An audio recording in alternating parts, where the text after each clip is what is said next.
Praise the Lord and जय मसीह की प्रियो। आज का ये जिंदगी में यूटर्न ला देने वाला सामर्थी वचन प्रेरितों के काम उसका 3 अध्याय उसका 19 वचन से लिया गया है, जहाँ इस प्रकार लिखा है, इसलिए मन फिराओ और लौट आओ कि तुम्हारे पाप मिटाए जाएं, जिससे प्रभु के सम्मुख से विश्रांति के दिन आए। आमीन। मेरे प्रियो, आज का हमारे वीडियो का टॉपिक है, क्या मैं अपने बलबूते ये कर सकता हूं। मेरे प्रियो, हम परमेश्वर को खोजने की यात्रा में चाहे कहीं भी क्यों ना हो, हमारे जीवन में बहुत सी चीजें ऐसी होती हैं जिसको हम पकड़े रहते हैं। कुछ लोगों के लिए एक गोपनीय आदत होती है, कुछ लोगों के लिए एक छुपे हुए काम हो सकते हैं जिसके बारे में दूसरों को पता नहीं है।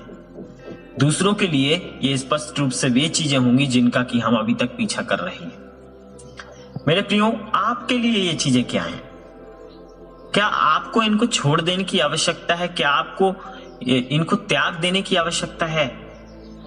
परमेश्वर तब तक हमारे जीवन में कुछ नया नहीं करता जब तक हम अपनी पुरानी और टूटी चीजों को त्याग नहीं देते।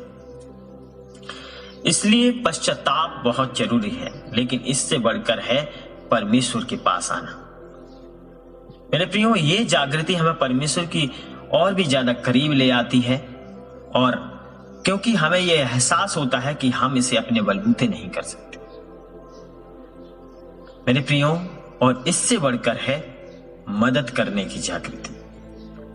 मेरे प्रियो, तब हमारे अंदर यह एहसास होता है कि हमें कुछ अच्छा करना चाहिए। हम इमोशन में आके सब कुछ अच्छा करने की कोशिश करते हैं, और फिर क्या होता है, फिर हम किसी एनजीओ में या किसी सहयोगी दल में शामिल हो जाते हैं। हम उन्हें कॉल करते हैं, हमें उसमें शामिल होने के लिए हम उनको ऑफर देते हैं, और फिर बाद में कुछ दिन के बाद हम चर्च में खुद को सबसे पीछे सरकते हुए पाते हैं।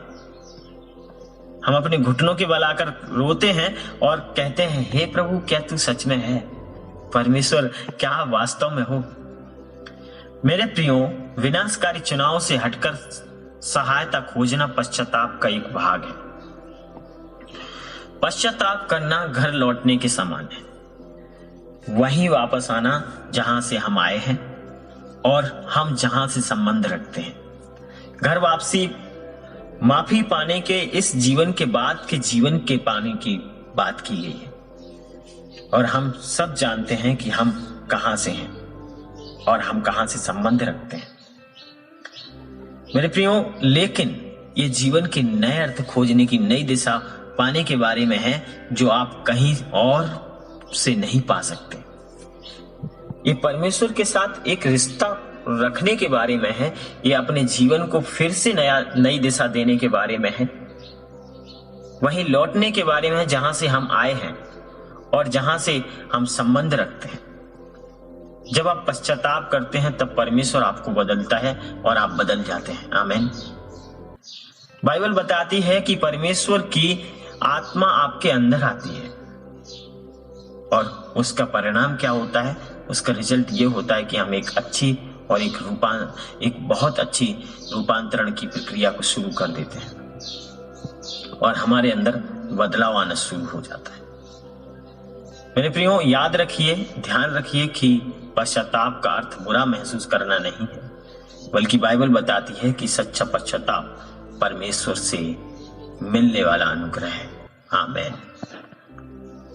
आइए हम प्रार्थना करें। सर्वशक्तिमान परमेश्वर, अनुग्रहकारी पिता, मैं आपका धन्यवाद देता हूं आपकी दया, आपके अनुग्रह के लिए प्रभु। आज के इस दिन के लिए आपके दया हम पर हुई पिता परमेश्वर। जिस तरह तेरा वचन कहता है, हर दिन मेरी दया नई होती है।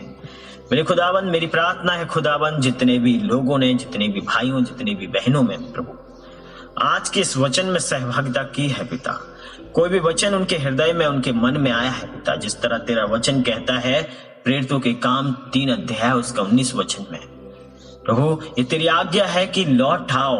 मेरे खुदावन, जितने भी लोगों के अंदर ये डिफिकल्टी हो रही है लौट आने में, घर वापस आने में, मेरे खुदावन परमेश्वर उनकी सहायता मदद कीजिए प्रभु। हे पिता परमेश्वर, जो लोग पश्चाताप कर रहे हैं प्रभु उनको आपकी करीबी महसूस होने दीजिए।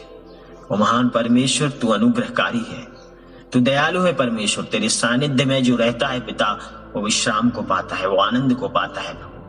और तू क्षमा कर देने वाला परमेश्वर है। तू विलंब से क्रोध करने वाला और अति शीघ्र दया करने वाला परमेश्वर है प्रभु।